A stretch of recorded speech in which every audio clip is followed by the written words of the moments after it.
Pare por um instante. Se os seus indicadores estão soando como alarmes de emergência, você é um bombeiro e não um comandante. Agora a pergunta é: por que será que nós, líderes, continuamos apagando incêndio ao invés de evitá-los? Nesse episódio, você vai entender como montar um dashboard de controle para monitorar os incêndios da sua área e também vai entender, na prática, como agir quando o alarme soar para que você comece a evitar os incêndios ao invés de apenas tentar apagá-los. Eu sou Dalton Ribeiro e este é mais um episódio do Daltoncast Liderança Estratégica, o podcast dos líderes que fazem a diferença. Quando a urgência bate, a sua amígdala assume o volante. Eu não estou falando daquela amígdala que a gente tem aqui na garganta, não. Eu estou falando da amígdala, um órgão que existe no nosso cérebro e que é acionada toda vez que nos defrontamos com uma situação de emergência. Toda situação de emergência, de alerta, de problema, ativa essa nossa amígdala. E quando a amígdala é ativada, ela faz com que o nosso cérebro comece a produzir uma série de neurotransmissores para ajudar o nosso corpo a lidar com aquela ameaça, com aquele problema, com aquele risco. E quando o nosso corpo se prepara para responder a essa ameaça, nós estamos utilizando não a parte racional do nosso cérebro, estamos utilizando a parte instintiva, o que antes chamava-se de cérebro reptiliano, as estruturas cerebrais relacionadas ao medo, à raiva, à resposta a situações de emergência. Então, o nosso corpo, quando a amígdala é acionada, ele se prepara para fugir ou para atacar. E agindo no instinto, normalmente é isso que a gente faz. Toma decisões baseadas apenas no nosso instinto, que muitas das vezes apenas apaga o incêndio.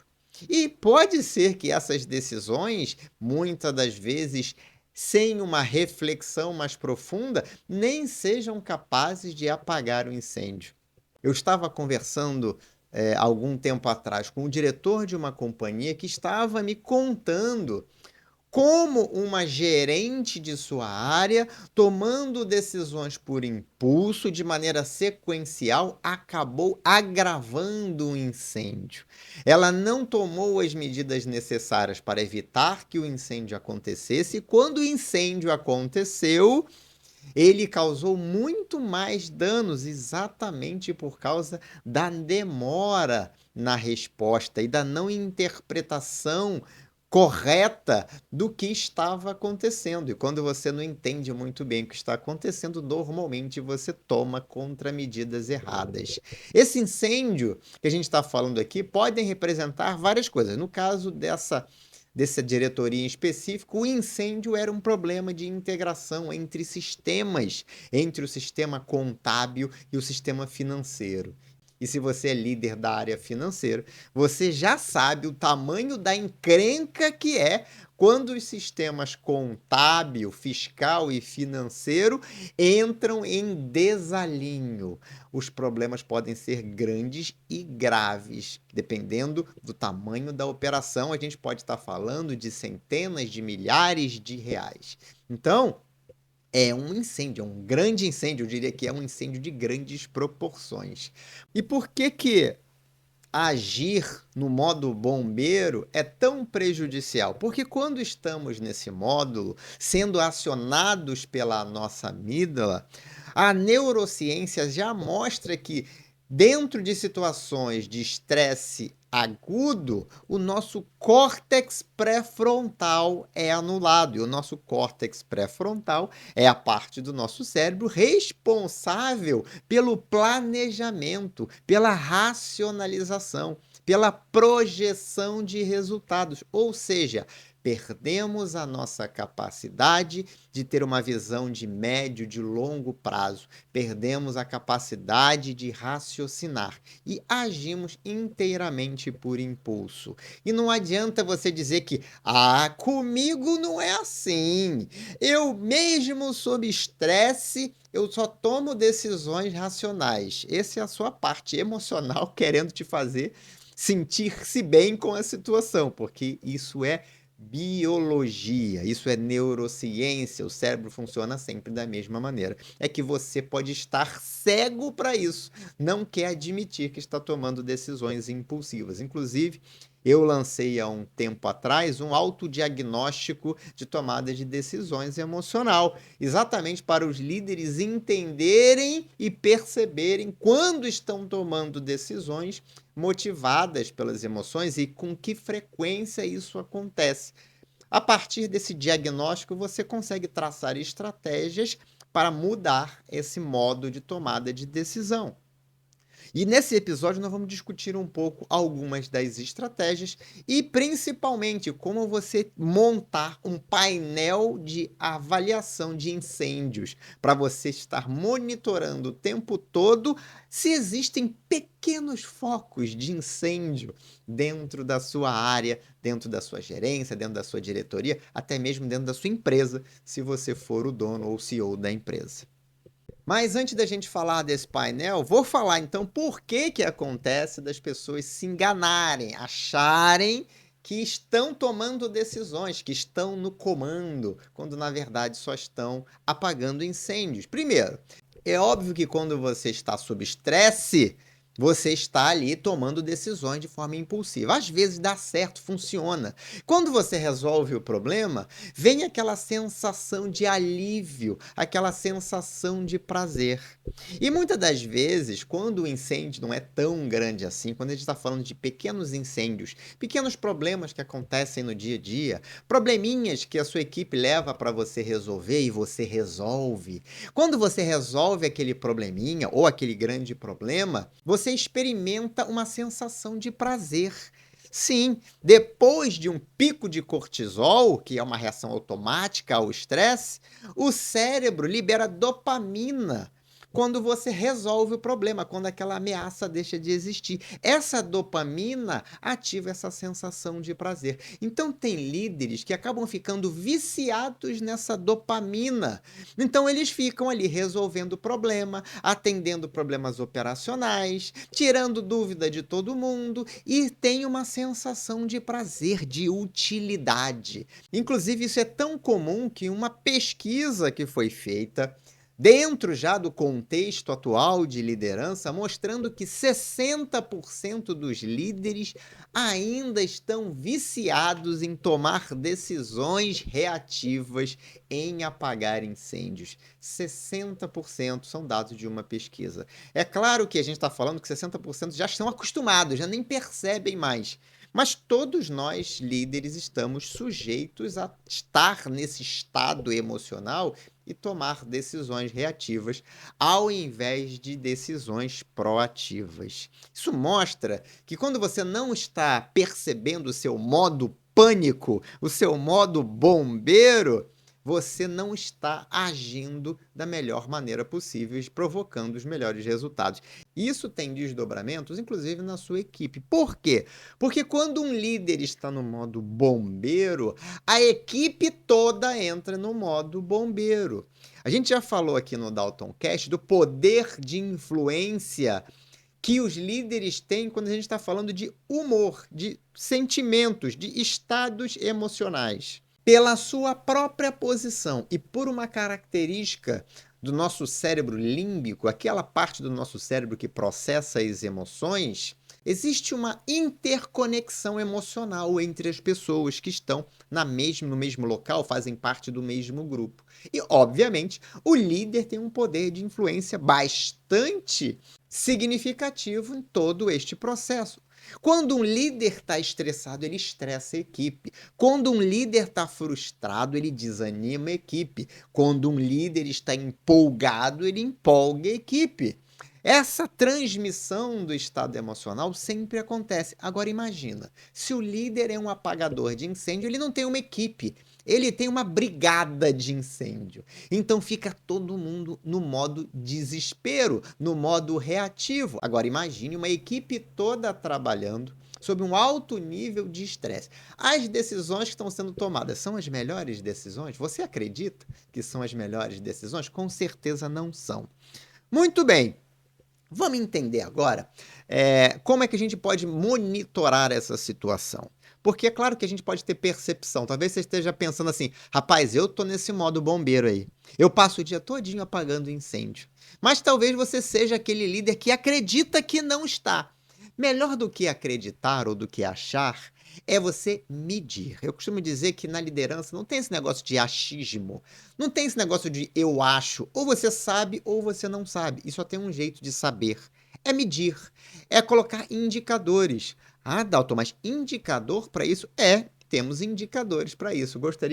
Eu gosto de dizer que a gente tem indicadores para qualquer coisa. Tem indicadores, inclusive, para coisas que não fazem o menor sentido, mas tem gente que mede, acompanha e até cria planos de ação para indicadores sem sentido. Mas aqui nós vamos trazer sempre os indicadores que têm sentido, que têm utilização prática no seu dia a dia como líder. Bom, vamos falar aqui dos indicadores. O primeiro indicador que mostra se você é um líder bombeiro ou se você é um líder no comando é o indicador de backlog de problemas recorrentes. O que ele mede? É um indicador que mede o volume de incidentes que são recorrentes, ou seja, toda vez que acontece alguma coisa que é uma repetição de um problema, você pode assinalar lá no seu indicador, opa, aconteceu um problema recorrente aqui. 2, 3, 4, 5. E aí você começa a perceber a quantidade de problemas recorrentes que estão acontecendo dentro da sua área, dentro da sua equipe. Por que isso importa? Porque isso mostra que as pessoas só têm um hábito de reação. Que as pessoas dentro da sua área não agem para resolver problemas de maneira definitiva. Elas adotam mecanismos paliativos, soluções pontuais e os problemas voltam a acontecer. Vou dar um exemplo aqui muito comum. Estava conversando com um mentorado meu que é gerente de uma área de tecnologia. E primeiro, ele não media o atendimento dos chamados na equipe dele. As pessoas entravam em contato, abriam um chamado, ele tinha lá um sistema, abriam um chamado para correção de um problema, de um erro no sistema, de alguma coisa que tinha sido feita de maneira incorreta ou processado de maneira incorreta. Esses chamados eram atribuídos e ele só usava isso para abertura e fechamento de chamados. Ele não usava isso de uma maneira inteligente. Apesar do sistema estar lá, ele não utilizava, ele não sabia nem quanto tempo demorava para resolver cada problema. Ou seja, ele tinha uma boa ferramenta, só que ele não estava fazendo uso da maneira adequada. Quando ele começou a utilizar, nós conversamos sobre isso, da importância da métrica, da metrificação, ele começou a acompanhar os tempos que levava para resolver o chamado, a alocação da equipe dele na solução de chamados, quem é que estava resolvendo um chamado num tempo razoável para aquela complexidade, quem estava enrolando. Ele consegue saber agora se a equipe está superdimensionada ou subdimensionada para a quantidade de chamados. E mais importante, ele começa a fazer uma análise da categorização dos chamados e consegue perceber a quantidade de chamados por sistema, a quantidade de chamados por funcionalidade e até mesmo por tela, por processo. Isso faz com que ele consiga identificar rapidamente quando um chamado é um chamado recorrente. E aí, partindo dessa estatística, ele começa a fazer análises mais aprofundadas sobre as causas do problema. E em vez de só resolver aquela situação pontual, ele vai buscar dentro do processo entender o que está acontecendo para propor soluções definitivas. Então, é muito importante você medir a quantidade de problemas recorrentes. Porque se você não mede, eles estão acontecendo e você está resolvendo os mesmos problemas todos os dias, o tempo todo. Isso gera retrabalho, isso gera desgaste e a própria equipe pode parecer que não, mas às vezes a equipe acostuma com aquela situação. A gente está sempre resolvendo esse mesmo problema, é assim mesmo. Rapaz, não tem nada pior numa equipe do que as pessoas se acomodarem com coisas ruins, se acostumarem com coisas que não fazem sentido. A pessoa perde, inclusive, a capacidade de saber se algo faz sentido ou não. Faz sentido aquela quantidade de problemas naquele processo? Faz sentido o tempo que a gente leva para fazer determinada atividade? Não, não faz sentido, mas as pessoas vão se acostumando e entra naquele negócio. Ah, é assim mesmo. Aqui é assim. Ah, esse processo é assim. O pensamento tem que ser o contrário. A mentalidade de evolução, a mentalidade que forma uma cultura pró-resultado, ela é o oposto disso. Ela é uma mentalidade de pessoas que estão o tempo todo se indignando com processos ineficientes, se indignando com recorrência de problemas. Então, o que você precisa fazer como líder? Incentivar a sua equipe a perceber a recorrência de problemas. E a melhor forma de você fazer isso é registrando e até criando um método junto com a sua equipe de registrar a recorrência dos problemas para você medir quantos problemas que são resolvidos são problemas recorrentes. Muito importante você registrar isso e manter esse indicador. Um outro indicador que mostra se você é um líder bombeiro ou se você é um líder no comando é o tempo médio de intervenção. Ou seja, é a medida de tempo entre o sinal de alerta, o primeiro sinal de alerta, a primeira vez que alguém, tem um problema, e a execução de uma ação concreta para resolver o problema. Existem problemas que se arrastam. De novo, vou trazer exemplo do mundo corporativo. Sabe aquela sequência de e-mails? Não tinha nada, assim, algumas coisas me deixavam muito irritados enquanto eu era líder, porque eu via a ineficiência, a falta de produtividade nas coisas. Eu olhava isso acendia para mim de uma maneira gritante, impressionante. Eu olhava isso acendia um alerta na minha cabeça. E eu não tinha um indicador, não. Mas isso já acendia um alerta na minha cabeça de coisas assim. Rapaz, uma tripa de e-mails lá sobre o mesmo assunto e as pessoas replicavam, triplicavam, quadriplicavam e ficava aquela discussão interminável no e-mail. Quando eu abri a minha caixa de entrada no momento certo, não era no começo do dia, lá no final do dia, quando eu abri a minha caixa de entrada para olhar o que tinha acontecido no dia e eu vi aqueles e-mails, eu pegava a pessoa da minha equipe que estava envolvida e sempre perguntava o seguinte: me diz uma coisa, por que tem uma sequência de e-mails para tratar desse assunto? Isso só mostra que alguém identificou um problema que até agora não foi resolvido, porque as pessoas continuam discutindo na caixa de e-mail. Tem um problema, liga para as pessoas envolvidas, faz uma teleconferência, uma videoconferência, naquela época videoconferência era mais complexo, mas faz uma teleconferência e resolve o problema. Define o que precisa ser feito e faz. Não fica trocando e-mail e vai e-mail para lá e vai e-mail para cá. Hoje em dia isso não é mais assim, as pessoas usam menos e-mail. Agora a gente tem uma coisa muito pior, os grupos de WhatsApp. Porque você pega o problema, joga no grupo, pronto. Ah, eu joguei o problema no grupo. Quanto tempo demora para ser resolvido? Não sei. Primeiro porque é um grupo.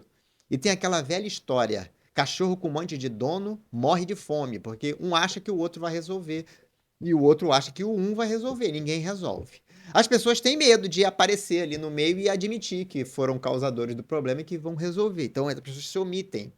E tem um outro problema que às vezes as pessoas estão trabalhando com alto nível de produtividade, não ficam o tempo todo olhando para o WhatsApp, para as notificações. Essas são as pessoas mais produtivas, inclusive. Só que, eventualmente, aquela é a pessoa que deveria resolver o problema. Mas ela não resolve. Por quê? Porque ela não foi acionada da maneira correta. Se tem um problema que só uma pessoa pode resolver e essa pessoa está fazendo uma outra atividade, as pessoas acham que vão mandar mensagem de WhatsApp e os problemas vão se resolver. Não, isso só vai alongar o tempo de solução. Então vai lá e fala com a pessoa, interrompe ela, com licença, precisa resolver uma coisa aqui que só você pode resolver. Você pode me dar 2 minutos da sua atenção? Aí a pessoa, entendendo que é uma emergência que só ela pode resolver, vai parar o que ela está fazendo para resolver. Então, veja, o tempo entre um problema aparecer e o problema começar a ser resolvido chama-se tempo médio de intervenção. E é interessante que, já que você está mapeando os problemas que estão acontecendo na sua área, Já que você está mapeando os incidentes, as ocorrências, registre esse tempo médio. Lá no sistema de chamados de TI também dava para fazer essa medição. Também não era feita quanto tempo demorava para se resolver um chamado, mas agora é medido. Ah, Dalton, mas aqui na minha empresa não tem um sistema assim. Os problemas aparecem, e a gente está falando de problema de qualquer natureza, tá? Pode ser uma reclamação de um cliente, pode ser uma dúvida, pode ser um processo que deu errado, qualquer coisa que aconteça que seja categorizado como temos um problema. Ou seja, você tem um processo na sua empresa. Eu espero que você tenha um processo na sua área, na sua empresa. Quando as coisas saem do caminho ou quando as coisas saem dos eixos, aquilo é um problema. Quando alguma coisa que deveria ser feita de alguma forma não foi, isso é um problema. Se você tem indicadores dentro desse processo, você já está no nível de controlar processo com indicadores, você sabe que quando o indicador aponta uma falha, alarma, você sabe que ali teve um problema. E aí você tem que ter uma intervenção imediata naquele problema. Se você tem esse monitoramento, a própria pessoa que está executando, ela percebe e resolve o problema. Se você não tem um processo de monitoramento dentro do seu processo, aí você vai ter que colocar alguém de fora para olhar isso. Eventualmente já vai demorar mais para responder e para resolver o problema. Muito bem, então controlar esse tempo médio de intervenção também é um sinalizador importante de que você está tendo focos de incêndio dentro da sua área. Quer continuar evoluindo na sua liderança? Participe do meu workshop gratuito Como assumir o comando da sua liderança. Método prático para escalar resultados com consistência. Inscreva-se agora, link na descrição. Terceiro indicador importante, percentual de tarefas proativas. O que é esse percentual de tarefas proativas? É a proporção entre ações planejadas versus ações emergenciais que você tem no seu dia a dia. Então essa é mais fácil. Quanto tempo dentro da sua jornada de trabalho é dedicado à execução de tarefas de liderança? Bom, se você é líder, tarefas de liderança são tarefas que envolvem gestão e liderança de equipes. Todas as tarefas que estão nesse compêndio são tarefas de liderança. Todas as tarefas que não estão nesse compêndio não são tarefas de liderança. Ou seja, se você está fazendo uma reunião de gestão, ok. Se você está participando de uma reunião porque te chamaram, que não tem nada a ver com gestão, nem com a liderança da sua equipe, essa com certeza não é uma tarefa proativa, é uma tarefa reativa. Você não planejou aquilo. Mas eu coloquei na minha agenda, então eu planejei. Se você tem tempo, tá sobrando tempo, você não tem nada para fazer de gestão, nada para fazer de liderança, sua equipe está gerando o melhor resultado do mundo, ok você participar de reuniões que não são reuniões dentro do seu escopo. Não, mas eu preciso participar dessa reunião para me informar do que está acontecendo. Para se informar, pessoas podem emitir o que a gente tinha antigamente, né? Circular. Você faz um e-mail, manda para todo mundo que precisa saber. Pronto, agora está todo mundo informado. Eu até hoje não consigo compreender essas reuniões só para apresentar coisas, sem nenhuma tomada de decisão, sem nenhuma crítica. Não, é só para apresentar mesmo. Não, eu queria dar uma ideia. Não, não é para dar ideia, não. Eu queria só te mostrar o que está sendo feito. Portanto, isso não é para dar ideia aqui, se é só para olhar o que você está fazendo, por que você não mandou um e-mail, então, ao invés de convocar uma reunião? Mas quando eu falo isso, algumas pessoas ficam chateadas, assim, porque elas acham que eu estou errado, acham que sim, a gente tem que perder bastante tempo fazendo reunião. Afinal de contas, resultado nem é importante, né? Cultura de resultado nem é importante. Muito bem, então qual o percentual do seu tempo dedicado a coisas que você planejou que estão ligadas à tua atuação enquanto líder? 10%? 20%? 30%? Bom, eu vou te dizer que se esse percentual ali não está acima de 70%, você está apagando incêndio, você não está liderando. Se a pessoa é líder ou empreendedor e você fala, rapaz, tem um assunto estratégico aqui, um tema de desenvolvimento, um tema de estratégia de mercado aqui, você quer dar uma olhada? Não tem o tempo, tá lascado. Esse tá lascado, obviamente, está fazendo tarefas operacionais. Então, o percentual de tarefas proativas é importante. Essa é mais fácil de medir. Não precisa medir na ponta do lápis ali. passa no final do dia e fala assim, cara, quanto tempo hoje eu me dediquei a tarefas que era desenvolvimento da equipe, gestão do engajamento do meu time, melhoria dos meus processos, reuniões de alinhamento com a minha equipe, e quantos por cento eu passei fazendo uma planilha, escrevendo e-mail, participando de reuniões onde eu não precisava estar participando. Faz essa avaliação e vai marcando um percentual todo dia. Isso é um indicador de que talvez você seja um líder bombeiro. Ah, Dalton, mas a minha equipe não consegue fazer, por isso que eu faço. Então a gente vai para o próximo indicador. Taxa de delegação efetiva. Esse aqui é um indicador talvez dos mais importantes. O que, que ele é? É o percentual de tarefas que você transfere de maneira coerente, criteriosa, em que você dá autonomia para as pessoas resolverem. Ou seja, se você delega uma tarefa para alguém, e de novo, se você é líder, todas as tarefas de execução devem ser delegadas.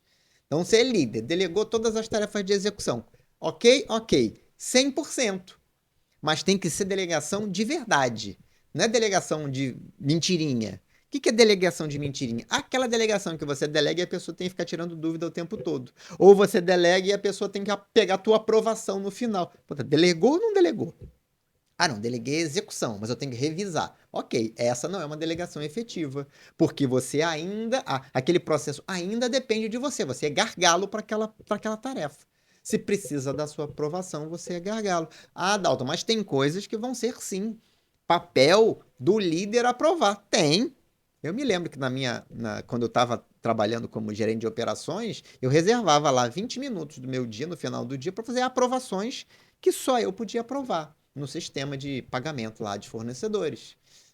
E eu analisava uma por uma, não, porque essa função era operacional, eu simplesmente aprovava. Mas, Dalton, aprovava sem ver, porque eu tinha um processo de validação dos custos. Eu tinha uma equipe de validação dos custos. Nossa, uma equipe só para isso era. Tinha uma equipe de acho que umas 4 pessoas, eram 4 meninas até. Teve até um menino no começo, mas depois ele foi transferido para outra área. Então eram 4 meninas que o trabalho delas era conferir os custos. Então elas sabiam, elas foram treinadas, tinham um procedimento para poder conferir os custos. E aí elas conferiam, carimbavam, assinavam e me entregavam, falavam assim, pode entrar no sistema e aprovar. Então eu abria o sistema, eu pegava lá uma por uma e aprovava. Por que eu aprovava? Aprovava de olho fechado. Tava lá, eu só conferi o número da nota e se aquela nota estava com o carimbo da minha conferente. Porque tinha um processo para isso. Ah, precisava da minha aprovação? O processo pedia, porque era uma questão de autoridade. Então eu podia, algumas aprovações, até R$ 200.000, eu tinha que aprovar, tinha que ter aprovação de um gerente. E quando eu era diretor, eram ainda maiores, aí a aprovação era na ordem de R$ 1 milhão. Pagamentos de R$ 1 milhão tinha que aprovar. Era um processo, inclusive, para garantir o compliance de pagamentos dentro da empresa. Muito bem. Então, o quanto que você está delegando efetivamente das tarefas? Ou o quanto você está realizando delegações parciais? Qual é a sua taxa de delegação efetiva? O quanto você de fato delega as coisas para pessoas da sua equipe e elas conseguem executar com autonomia e responsabilidade e você não precisa mais se preocupar com elas? Ah, Dalton, não vou olhar nunca mais. Vai olhar através de indicadores no seu painel integrado de gestão, dentro da frequência das reuniões proativas de resultado que você determinar, uma vez por mês. Normalmente é o que se faz, é o que se pratica, é o que os meus mentorados seguem segundo a minha orientação. Mas tá delegada a tarefa. O que você está fazendo é acompanhar o indicador e aprovar planos de ação quando aqueles indicadores não estão performando de acordo. E eu estou falando aprovar o plano de ação, eventualmente fazer uma recomendação ou outra, complementar alguma coisa ali. Por quê? Porque quem acompanha, quem analisa o problema, quem propõe a solução é quem está na operação, é quem está executando, é o dono do indicador. Esse é um método de gestão proativa de resultado que eu ensino lá no treinamento Líder no Comando. Muito bem, então agora que você já tem esse painel com esses 4 indicadores, você consegue ver quando é que eles estão soando, quando é que eles estão apitando, quando é que eles estão acendendo. E quando eles estão acendendo, você sabe que uma ação precisa ser realizada. Você precisa, por exemplo, quando o tempo está alto de atuação, por exemplo, num problema, a gente falou no segundo indicador, né, o tempo médio de intervenção. Quando você vê que o tempo médio de intervenção está alto, significa que existe um problema entre a detecção e a ação, atuação do problema. Como é que você faz para resolver? De novo, vai no processo. Ah, Dalton, não existe um processo. Desenhe então o processo. Eu estava outro dia numa empresa e falei assim: olha, tem um problema aqui na empresa. É porque o cliente faz pedidos aqui que estão fora do escopo, mas ele pode fazer, porque dentro do contrato dele está escrito que ele pode. Só que quando ele pede, teria que ter um envio de um orçamento para aquele serviço adicional. E hoje não tem ninguém para fazer esse orçamento, enviar, esperar aprovação. Não dá tempo. Eu falei: então você tem um problema no processo. Porque você tem um processo que diz que o cliente pode ter serviços extras, mas você não definiu o preço. Você coloca para orçar depois. E você não tem um processo estruturado e eficiente de orçamentação. Na prática, sabe o que acontecia? A equipe resolvia os problemas, os serviços extras e não cobrava nada. Onerava o trabalho da equipe, às vezes você tinha que contratar mais pessoas, dada a quantidade de serviços extras, e a empresa não faturava esses serviços. Por quê? Porque tinha um processo comercial que era altamente ineficiente. Como é que resolve isso? Mudando o processo. O mesmo você vai fazer para problemas recorrentes. Problemas recorrentes acontecem normalmente por falha na análise e na solução proposta para o problema. Ou a análise foi mal feita ou a solução é inadequada. Então você tem que treinar a sua equipe para analisar problemas, pensar de maneira crítica e aprofundada, a não se contentar com soluções paliativas. Ah, Dalton, mas naquele momento precisava ser rápido. Ok, mas quando a pessoa pensa de maneira estruturada, de maneira inteligente, de maneira proativa, ela vai apagar o incêndio e vai parar para trabalhar na solução definitiva do problema. Nem que ela tenha que abrir um chamado para ela mesma. Dizendo, vou dedicar tempo para analisar e resolver definitivamente este problema. E aí ela implementa uma solução e pronto, para de ter aquele problema. Ah, vai levar tempo fazer isso? Vai, mas vai ser muito melhor do que tratar aquele mesmo problema 1 milhão de vezes. Ah, e quando é o percentual de tarefas proativas? Significa que ou você não tem uma equipe adequada, ou você não está sabendo delegar da maneira correta. Ou seja, você passa uma tarefa, mas não estabelece muito bem os critérios, não define padrão de qualidade, não define prazo. E aí a pessoa tem que ficar voltando para você. Ou pior, você delega a tarefa e ela nunca é executada. Aí esse é o pior cenário, né? Então, assim, para delegar, tem que delegar da maneira correta, para as pessoas corretas e treinar as pessoas. Ah, Dalton, mas eu não tenho as pessoas corretas. Então, troca a sua equipe. Ah, Dalton, mas a pessoa não tem um treinamento. Ela é até correta, mas ela não tem um treinamento. Treina a sua equipe.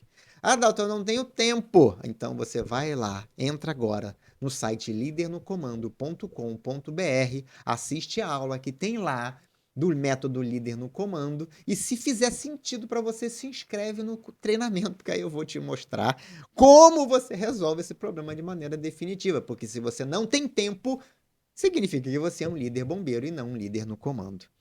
Muito bem! Agora que você já entendeu como resolver, já entendeu como implementar um painel de alarmes de incêndio dentro da sua equipe, é a hora de você entrar em ação. Então, implemente agora esses indicadores e talvez aqui, só de ouvir esse podcast, você já falou assim, já tô lascado mesmo, já tá tudo acendendo aqui, não preciso nem colocar no papel que já tá tudo acendendo, já vai sair aqui um dever de casa. Quais são os deveres de casa? Reavaliar processos, reavaliar as pessoas, identificar oportunidades de melhoria, traçar um plano de ação e trabalhar em cima dele. Combinado? Muito bem, muito obrigado pela sua audiência. Este foi mais um episódio do DaltonCast Liderança Estratégica, o podcast dos líderes que fazem a diferença. Se você gostou, comenta aqui embaixo, compartilha com outros líderes que, como você, estão buscando o seu desenvolvimento. Grande abraço e até o próximo episódio.